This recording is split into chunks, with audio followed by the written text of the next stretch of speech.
Hey hi everyone, welcome back to my YouTube channel. তো কাল দুপুরে লাঞ্চে বানিয়েছিলাম মাছের মাথা দিয়ে ঝাল। বর অনেকগুলো মাছের মাথা নিয়ে এসছে বাজার থেকে। তো ভালো করে মাছের মুড়োগুলো ভেজে নিয়ে গরম তেলে কালো জিরে শুকনো লঙ্কা ফোড়ন দিয়ে দিলাম। কুচো কুচো করে কেটে রাখা পেঁয়াজগুলো ভালো করে আমি ভেজে নেবো একটু ব্রাউন শেপে।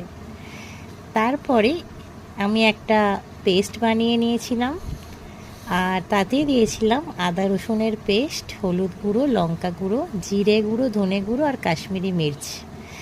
আর পেঁয়াজগুলো ভাজা হয়ে গেলে আমি লঙ্কা কুচি, টমেটো সমস্ত দিয়ে জল দিয়ে মশলাটা ভালো করে ফুটিয়ে নিলাম, আর ফুটিয়ে মাছের মাথাগুলো তাতে দিয়ে দিলাম।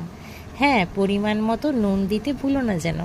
আর লাস্টে ধনেপাতা দিয়ে দিলাম। ভালো লাগলে লাইক করো অ্যান্ড সাবস্ক্রাইব।